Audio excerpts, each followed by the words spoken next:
راجہ ریاض صاحب ٹائم ہی نہیں دے رہے پرائم منسٹر کو, یہاں تک تو صورتحال ہے. تو مزمل یہ ایک عجیب بات دیکھی کہ راجہ ریاض صاحب کے پاس وقت نہیں تھا وزیر اعظم سے ملنے کے لیے, اور آخرکار جلیل عباس جیلانی صاحب کا نام آیا. اب تک یہی کہا جا رہا ہے کہ سب اس پر متفق ہیں. آپ کو لگتا کیا ہے کہ واقعی سب متفق ہیں یا اب بھی آخری وقت میں کچھ ہو سکتا ہے؟ دیکھیں, انیشیلی تو 2013 میں میاں نواز شریف صاحب نے ان کو ایمبیسڈر جو ہے وہ منتخب کیا تھا اور یو ایس کا, اور اس کے بعد میں یوسف رضا گیلانی صاحب جو سابق وزیر اعظم ہیں ان کے ریلیٹیو بھی ہیں یا ڈسٹنٹ ریلیٹیو ہیں, اور کہا یہی جا رہا ہے کہ ان کی طرف سے زرداری صاحب کو اپروچ کیا گیا کہ اس نام کو آپ آگے پچ کیجئے اور اس پر لابنگ کرنی چاہیے ہمیں, اور اس پر ان کا کنسنٹ لیا گیا. جیلانی صاحب نے کہا میں تیار ہوں, اور اس کے بعد جو دبئی میں میٹنگ ہوئی تھی وہاں ان کا یہ نام ڈسکس ہوا, لیکن بڑا سمارٹلی پی ڈی ایم نے پلے کیا کہ میڈیا کو کوئی ٹپ نہیں دی اس حوالے سے, اور کہا یہ گیا کہ کسی نام پر اتفاق نہیں ہوا, ڈسکشن بھی نہیں ہوئی, لیکن آن دا کانٹری یہ باتیں چل رہی تھیں.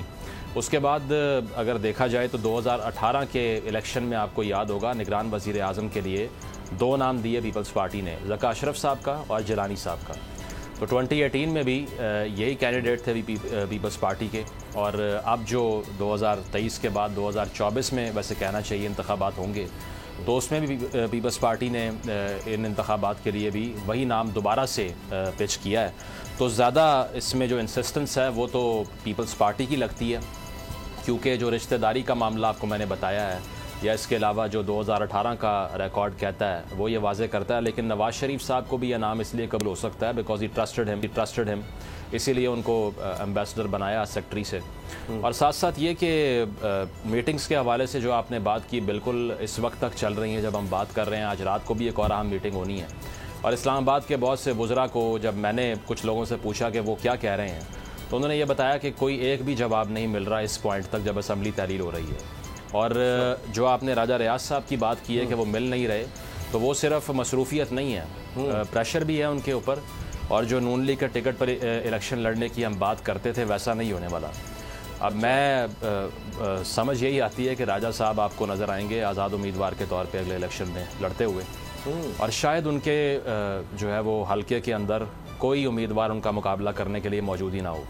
اچھا, تو یہ چیزیں جب گارنٹی ہوئی ہیں ان کو, تو اس کے بعد وہ ذرا مصروف ہو گئے ہیں اور وہ شہباز شریف صاحب سے مل نہیں رہے.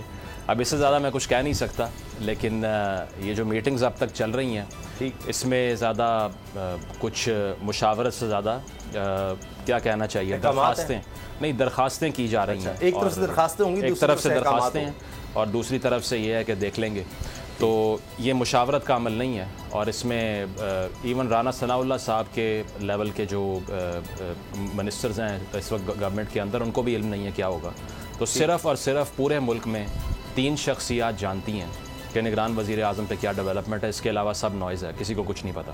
اچھا, اور وہ 3 شخصیات کے نام آپ لے سکتے ہیں یا اس میں نہیں؟ اس میں دیکھیں ایک 2 کا لے دیں, ایک کا تو کوئی بھی نہیں لے سکے. شہباز شریف صاحب ہی ہیں, اور اس کے علاوہ کہنا چاہیے کہ زرداری صاحب کسی حد تک اسلام ہیں پچھلے 2-3 دنوں سے, اور وہاں پر جو ان کی ملاقاتیں ہیں وہ اب یہ دیکھنا یہ کہ وہ کارگر ثابت ہوتی ہیں یا نہیں ہوتی ہیں. لیکن اگر جیلانی صاحب آن دا لاسٹ نوٹ پھر آپ آگے جا سکتے ہیں, جیلانی صاحب اگر وزیر اعظم بنتے ہیں تو اس کا مطلب یہ ہے کہ پی ڈی ایم نے سکسیسفلی ریزسٹ کر لیا ہے کہ ہمارا جو نام ہے وہ پریویل کرے, اور کچھ نہ کچھ گارنٹی رہے کہ الیکشن ہو جائے گا مارچ 2024 میں. اس کا مطلب یہ ہوگا. چلے, صدیق جان بھی ہمارے ساتھ ہیں. صدیق, آپ کو کیا لگ رہا ہے؟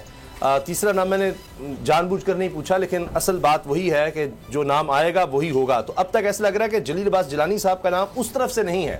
اب کیا وہ قابل قبول ہوگا یا نہیں, یہ اصل بات ہے. تاریخ کا امین,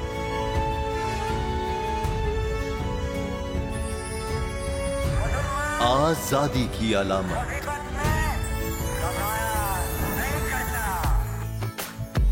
حسن کا آئینہ دار, فکر و نظریے کی عکاس,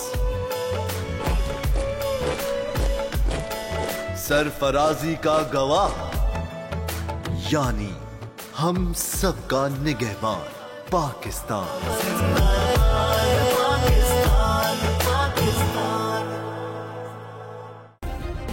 سبسکرائب کریں اور بیل دبائیں تاکہ کوئی خبر رہ نہ جائے.